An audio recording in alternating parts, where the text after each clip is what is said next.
स्वयं में ज्ञान का घृत डालते सदा जागती ज्योत रहने की, बाप की याद में रहकर राहु का ग्रहण उतार देने की, रूहानी और जिस्मानी दो बाप हैं की पहचान हर एक को देकर बेहद के वर्षे का अधिकारी बनाने की, मुक्ति जीवन मुक्तिदाता परमपिता परमात्मा के हम आत्माओं के लिए आज के मुरली से शिक्षाएं।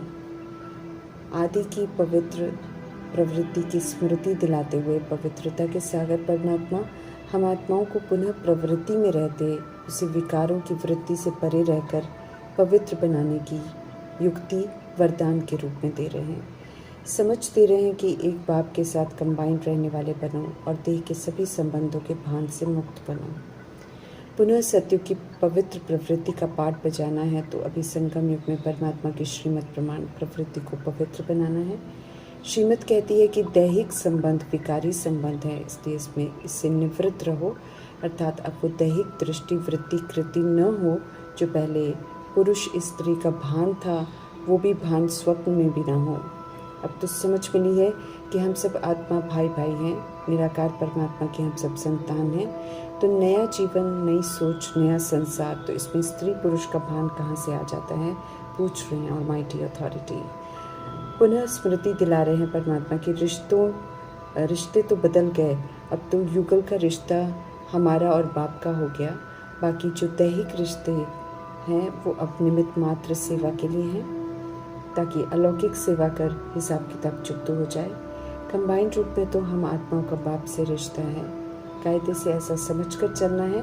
जब ऐसे समझकर चलेंगे तब हिम्मतवान विजयी आत्मा कहलाएंगे और परमात्मा से मिले वरदान को फलीभूत कर सकेंगे।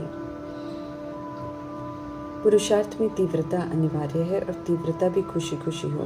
ये भी तय है कि पुरुषार्थ करते परिस्थितियाँ आएंगी, ऑपोजिशन होगी, अड़चनें आएंगी, माया आएगी, विघ्न पड़ेंगे, पुराने हिसाब किताब आएंगे, व्यक्ति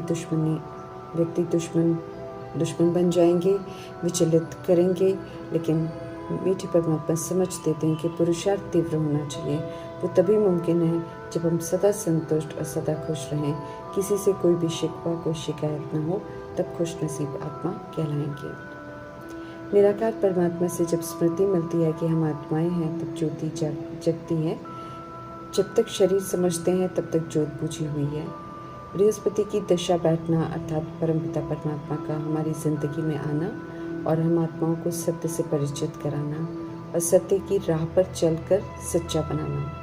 बृहस्पति की दशा जब हम आत्माओं पर बैठती है तो हम सब सही मार्ग पर श्रीमत प्रमाण चलते हैं, कर्मेंद्रियों पर और सूक्ष्म शक्तियों पर राज्य करते हैं और विश्व का मालिक बन जाते हैं। जब ज्योत जगी होती है तो हम अपने असली सत्य स्वरूप में होते हैं, सत्य धर्म में रहते हैं, पवित्र सुख शांति प्रेम आनंद शक्ति समझ के सतगुणी स्वरूप में रहते हैं और उसी स्वरूप में सभी को देखते हैं। सभी को सतयुग में तो हर घर में खुशी होती है, कलयुग में हम सब अपने सत्य स्वरूप से विस्मृत हो जाते हैं और खुद को शरीर समझते हैं और उनको भी शरीर रूप में देखते हैं, शरीर के साथ कमी कमजोरियों को देखते हैं, तो घर घर में गम और चिंता से घिरे रहते हैं। अज्ञानता का अंधकार छाया रहता है जिससे आत्मा की ज्योत बुझाई हुई होती है। सदा जागती ज्योत निराकार परमात्मा अपनी ज्योत से सभी की ज्योत जगाने आए हैं, सत्य की स्मृति दिलाकर, जिससे फिर घर घर में सच्ची दिवाली होगी। स्थूल दियों की जगह आत्मा की ज्योत जगी हुई होगी। हर आत्मा के भान में अपने स्वधर्म और ओरिजिनल स्वरूप में जीवन व्यतीत करेगी और सतगुणी पाठ बजाएगी।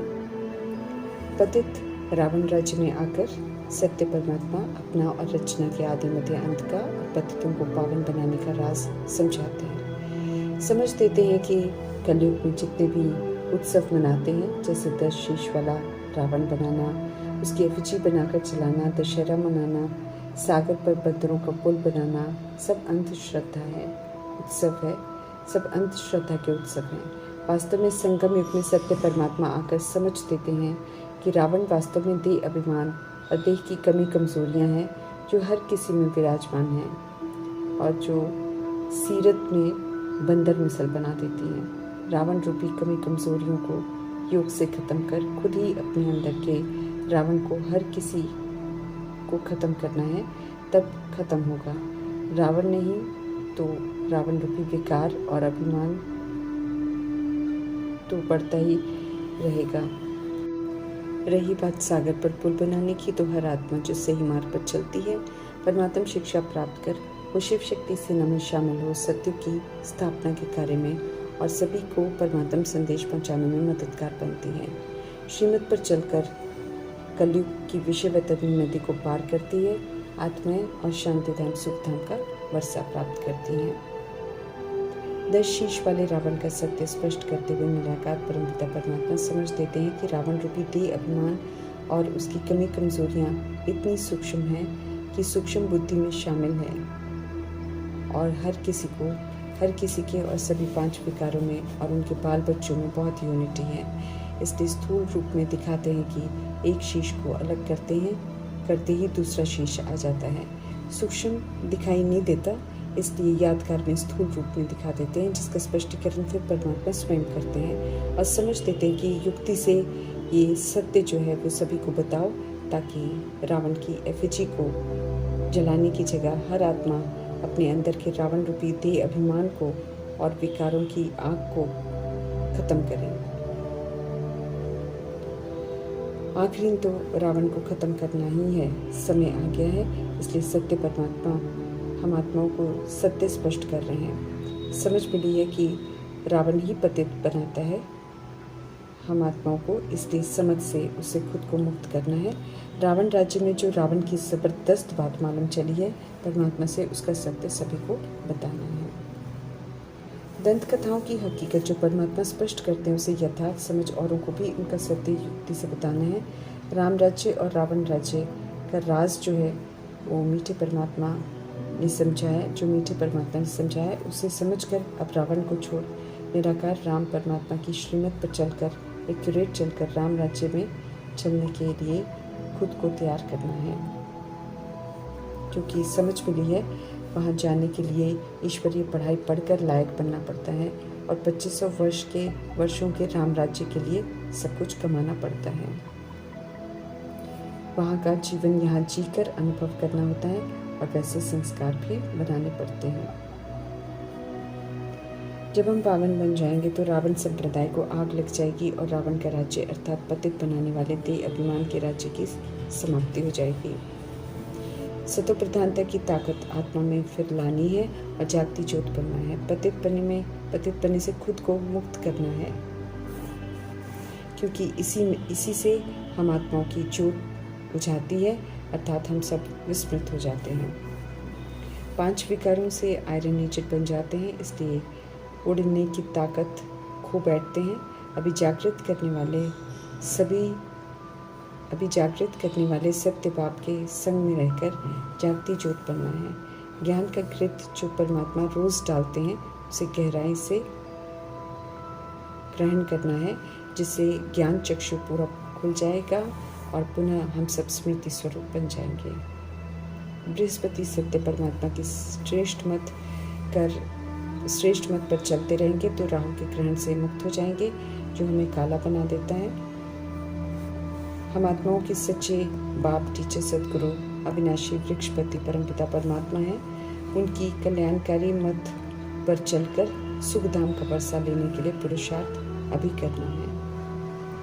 हम अविनाशी आत्माओं के अविनाशी रूहानी बाप हम आत्माओं को राजयोग सिखाकर गुलामी से मुक्त कर स्वतंत्र बनाते हैं और जिस्मानी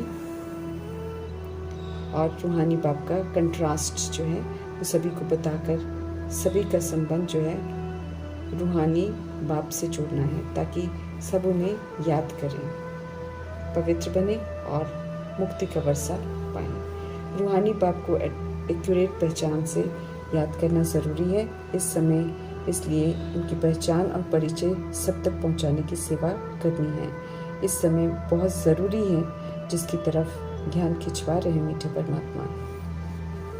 शरीर के पाप तो कर्म के रोल हैं जो विनाशी हैं और बदलते रहते हैं। वे सदा ही विस्मृत रहते हैं, वे खुद ही विस्मृत रहते हैं, इसलिए विस्मृति के या दुर्गति की ही राह दिखाते हैं। अभी समय है शरीर के बाप और बच्चे दोनों को सत्य को जानने का और सत्य निराकार परमात्मा को याद करने का।